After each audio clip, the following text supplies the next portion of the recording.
My name is Steve Petrunak, and I'm a board member of the organization CLEF, Catholic Liturgical Ensemble Formation. But I've also been a music director at St. Blaise Parish in Sterling Heights for the last nearly 30 years. Early on in my ministry, I realized that my responsibility as music director was to lead the ensembles and the choirs, to give them direction, to provide them leadership in the music making. And typically, I would do that with my guitar over my shoulders. But there are those times for songs that are perhaps SATB pieces with just piano that demand my putting the guitar down and instead conducting hands-free with just my hands. This is not something that was an easy step for me to take, actually conducting hands-free. And I was, there was a time early on in my work that I attended an NPM convention and saw a gentleman by the name of Rex Rund from the Indianapolis area conduct the choir, and was absolutely breathtaking in his control over directing and leading the group. And their response was just amazing. And it really inspired me. Rex inspired me to take the time to learn how to conduct. At that point in time, my conducting skills equaled this, where I would just simply wave my hands in the air. And I learned in watching Rex and experiencing what I did through his leadership that there was far more that I could do with my hands. So I began exploring conducting patterns, different conducting patterns. Today, we're going to look at, I'm going to give you 4 different patterns, hands-free patterns for 4 different time signatures. We'll look at what the pattern is for 4/4, for 3/4, for 2/4 or cut time, and for 6/8. So let's get started. Let's look first at 4/4 time.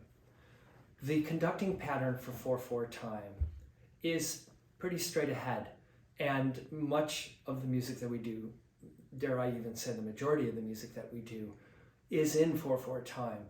And it really, now, mind you, this is going to take some work on your part to really learn. And just like in learning on an instrument, repetition is what gets you from being a novice at conducting hands-free and becoming very good to even becoming an expert in conducting. So let me give you that pattern. The 4/4 pattern looks like this. 1, 2, 3, 4. 1, 2, 3, 4. 1 coming straight down, 2 to my left, 3 to my outside, right-hand side, and 4 straight up. One of the things that you'll hear musicians speak about is the most helpful thing in conducting is that the conductor expresses a very clear downbeat. Where's 1? If they can see 1, if musicians can see 1, they're going to be better apt to respond to 2, 3, and 4 if they know where that 1 is. So let me demonstrate it again. So the pattern is 1, 2, 3, 4. In a moment, we'll give you that pattern again near the end of this presentation from behind so that you can actually mimic watching the video of that exact pattern.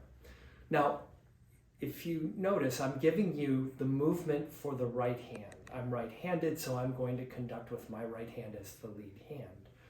That pattern will be expressed clearly in the movements of my right hand, but my left hand is where I have some real flexibility to be able to more fully express musically what I want, what I desire in this conducting. And this is one of the advantages of conducting hands-free and learning these patterns, is because once the pattern is learned, you can definitely, with that left hand especially, lean in to pull out perhaps a crescendo, or to ease up and express a decrescendo, or to help assist in a retard that's going on. In addition, it's not just the movement of my hands and my arms, but I can bend my knees to give more clear direction for the pulse of a piece if I'm slowing down, or I can get bigger in my conducting if I really want to pull out and crescendo more fully and really make a section or a phrase of music bigger and bolder. So how that happens is how the left hand works in conjunction with the right hand. So I'm going to demonstrate what the left hand can do while the right hand is moving. 1, notice all I've done with my left hand is I'm giving a little tiny pulse, and it's kind of reinforcing where that 1 is. 1, 2, I'm going to my left with my right hand, but my left hand I'm allowing to drift just ever so slightly to the right. 1, 2, setting up 3, where both hands come out, and then 4, where the right hand again reaches the top of beat 4, but the left hand is kind of setting up again and helping to create where 1 is. So you'll learn how to work your hands together in conducting. And then I have the freedom to move in, to lean in, and to let that left hand really help in eliciting more of a response from the ensemble or the choir. So that's 4/4 time. Let me go into 3/4 time and show you the difference. And there's a big difference. What we always want to do in our conducting is we want to make the last beat up in the air, so that when we come to 1 is always down. So if that's the case, if 3 is going to be up here because I only have 3 beats in a measure, and 1 is down here, I only have one option for where 2 is, and that's going to be to my outside. 1, 2, 3. I'll do it just with my right hand. 1, 2, 3. 1, 2, 3. 1, 2, 3. 1, 2, 3. That clearly defines each one of those beats, and the movement, not quite as much in 4/4 because there's one less beat. The movement tends to be a little bit easier to express. Notice too, you're forming a triangle. 1, 2, 3. You've got the triangle going on that your movement is emulating. So keep that in mind as we're doing this. So now how does the left hand influence this? 1, as we did before, 1, that hand helps come down and accentuate that downbeat. 2 comes out to the right, but my left hand is going a bit to my left to help, again, build that motion towards 3, which then comes back to 1. So that left hand is helping reinforce the movement of that right hand. Of course, the right hand still is the dominant hand as I'm working 2, 3, 1, 2, 3. And everything that we talked about regarding 4/4 time and the movement and the bringing out the crescendos and decrescendos and retards within the conducting all applies to the rest of these patterns, 3/4 included. Let's jump to 2/4. 2/4 is, because of 2 beats in the measure and 2/4 time, 2/4 is the easiest pattern. But it can be tricky because when we come down on 1, 2 is back up in the air, right? So we can't do this. We have to do something more with that right hand to give us a clear sense of where that 1 is, leading back up to the last beat of a measure, and that being beat 2. So what we do is we put a little hook on that right hand, on that first beat, that downbeat. 1, 2, 1, 2, 1, 2, 1, 2. Just a little tiny hook at the bottom of the 1 to give us a little space and room so that we can come up on the 2 to then accentuate where that downbeat is. So that's 2/4 time. Let me give you the pattern again. 1, 2, 1, 2, 1, 2, 1, 2. Notice in all of these patterns that I'm giving, I'm trying to leave my face open so that in addition to my hands bending at my knees, pulling my body, my stature bigger to get more volume, I'm leaving my face clear so that I can also communicate with my face. I can lift my eyebrows, I can smile, I can give a diction symbol in the middle of the conducting. There's a lot that I can do with my face in the conducting as well. Just keep that in mind. You don't want to have the patterns be right in front of your face. You want to leave them a bit lower and a little bit to your side so that you leave the face open. Let's move to the toughest one. The toughest pattern to learn is the 6/8 pattern. Because you have 6 beats in a measure, delineating each one of those beats becomes a bit of a challenge. I'm going to show it to you very, very slowly so that you can get a sense for all of the steps of the 6/8 time conducting pattern. 1 is still down. 1. Then we're going to take 2 tiny strokes with your right hand to the left. 1, 2, 3. Notice the second one is closer to the 1. 3 is a little bit further out. 1, 2, 3. Then 2 similar strokes to the right. 4, 5. Notice 4 and 5. 5 is a little bit further out than 4, so that it gives me the chance to come up for 6, and we're back down to 1. Now let me demonstrate that. 1, 2, 3, 4, 5, 6. 1, 2, 3, 4, 5, 6. 1, 2, 3, 4, 5, 6. So that's the 6/8 pattern. That is a tough one. If you can master that one and use it effectively, typically 6/8 time songs are quick. So if you're using that 1, 2, 3, 4, 5, 6, 1, 2, 3, 4, 5, 6, the strokes to the left and right don't have to be really accentuated.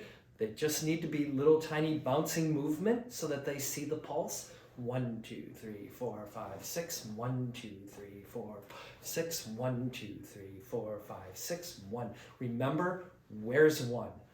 Giving a clear downbeat on 1 is a very important element for all of these patterns, and so practicing that landing the same way every time, the same place, so that people can see where that 1 is really helpful. Keep in mind too that another way to conduct 6/8 time is to conduct in 2.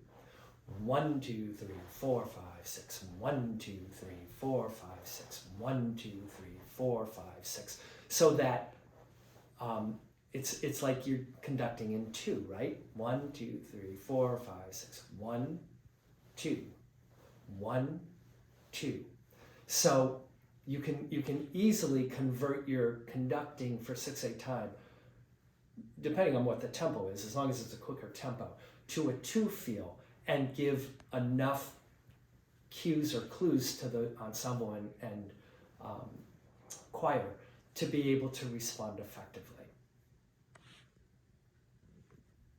To wrap up our work in learning how to conduct hands-free, I want to give you some practice video where you don't see me face on, but that you see me from my backside so that you can watch exactly what the movements are. So I'm going to take each of the 4 patterns that we've explored, and I'm going to give you a good amount of time on each one of those patterns to really work learning them. Don't worry about speed at this point. Just worry about memorizing the movements so that they become second nature to you. So work also to mimic as much as you can exactly the movement that I'm doing. So here's 4/4. 1, 2, 3, 4. 1, 2, 3, 4. 1, 2, 3, 4. 1, 2, 3, 4. 1, 2, 3, 4. 1, 2, 3, 4. 1, 2, 3, 4. 1, 2, 3, 4. Now let's move to the 3/4 pattern. 1, 2, 3. 1, 2, 3. 1, 2, 3. 1, 2, 3. 1, 2, 3. 1, 2, 3. 1, 2, 3. 1, 2, 3. And now let's go to the 2/4 or 2/2 pattern. 1, 2. 1, 2. 1, 2. 1, 2. 1, 2. 1, 2. 1, 2. 1, 2. And then finally, let's look at the 6/8 pattern. 1, 2, 3, 4, 5, 6. 1, 2, 3, 4, 5, 6. 1, 2, 3, 4, 5, 6. 1, 2, 3, 4, 5, 6. 1, 2, 3, 4, 5, 6. 1, 2, 3, 4, 5, 6. 1, 2, 3, 4, 5, 6. 1, 2, 3, 4, 5, 6. 1, 2, 3, 4, 5, 6. 1, 2, 3, 4, 5, 6. So those are the 4 patterns. This is definitely something that if you've never conducted hands-free in these kinds of patterns, they can easily be learned as long as you give enough repetitions to the movement and you really internalize those patterns. They can make a world of difference in your work with your ensembles and your choirs when you have an opportunity to lead hands-free.